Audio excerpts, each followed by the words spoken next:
கொஞ்சம் கொஞ்சமாக தவழ்ந்து தவழ்ந்து உயர்ந்த பதவிக்கு வந்து நம்ம அண்ணனை பத்தி பேசுறதுக்கு தகுதி வேணும். தகுதி எப்படி எங்க அண்ணன் விஜய் அண்ணனை பத்தி பேசுறதுக்கு ஒரு தகுதி வேணும்.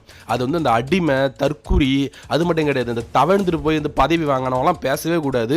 டயர் நக்கின்னு சொல்லுவாங்க தெரியுமா? டயர் நக்கி ஒரு டைம் கிடையாது 10 டைம் சொல்லுவோம் நாங்கள் தளபதி ஃபேன்ஸ் அந்த டிவி தொண்டர்கள். டயர் நக்கி அப்படின்னு வந்து சொல்லலாம். அது மட்டும் கிடையாது.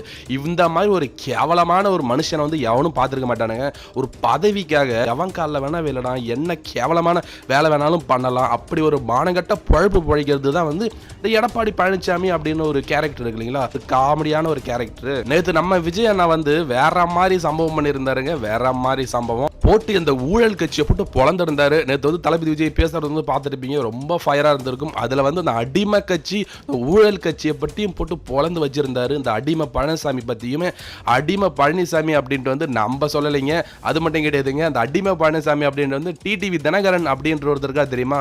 அந்த ஆளு பேசாத பேச்சே கிடையாது. அந்த தவழப்பாடி பழனிசாமி அந்த மாதிரி ஒன்று கிழிச்சிருந்தாரு. அடிமை அவன் கூட வந்து நான் கூட்டி நினைக்கிறதுக்கு நான் தூக்குல தொங்கிடும் அப்படின்ட்டு வந்து அந்த கட்சியில் எவனுக்கு தான் மானம் இருக்குன்னு தெரியல. ஏன்னா தூக்கு மாடி தொங்கிடும்னு சொல்லி வந்து எப்படி வந்து திரும்ப அந்த கட்சியில் போய் அந்த ஆளு போய் சேர்ந்தாருன்னு அப்படி தெரியல. அது மட்டும் கிடையாது. அந்த அன்புமணி ராமதாஸ் இருக்காரு இல்லைங்களா?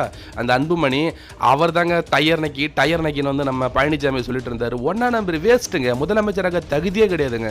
ஒரு கவுன்சிலராக கூட தகுதி இல்லாதவனை கொண்டு போய் நீங்க முதலமைச்சர் ஆக்கிருக்கீங்களா அப்படின்னு வந்து போட்டு பொலன்னு வந்து பொழந்திருந்தாரு. நம்ம யாருமே சொல்லவே கிடையாது. தளபதி அதாவது இவ்வளவு நேரம் நான் சொன்னது எல்லாமே வந்து அன்புமணி பழனிசாமியும் டிடிவி தினகரனும் வந்து நம்ம தவழப்பாடி பழனிசாமியை பார்த்து சொன்ன விஷயங்கள் தான். நம்ம வந்து சொல்லவே தேவையில்லை. அவனுங்களே அந்த கிழிச்சிட்டு வந்து கொஞ்சம் கூட வெக்கமே கிடையாம மானமே கிடையாம போயிட்டு அந்த கட்சியில் போய் இணைஞ்சிருக்கானுங்க. பாமக இருக்கவங்க கொஞ்சம் மாதிரி யோசிச்சு பாருங்க. ஏன்னா அவ்வளோ கேவலமா வந்து பழனிசாமி வந்து திட்டிட்டு பேசிட்டு திரும்ப போய் வந்து பாமக வந்து அந்த கட்சியில் இணைஞ்சிட்டான் அப்படின்னு வந்து பேசிட்டு இருக்கிறது எவ்வளோ ஒரு ஒர்ஸ்டான விஷயம். அது மட்டும் கிடையாது.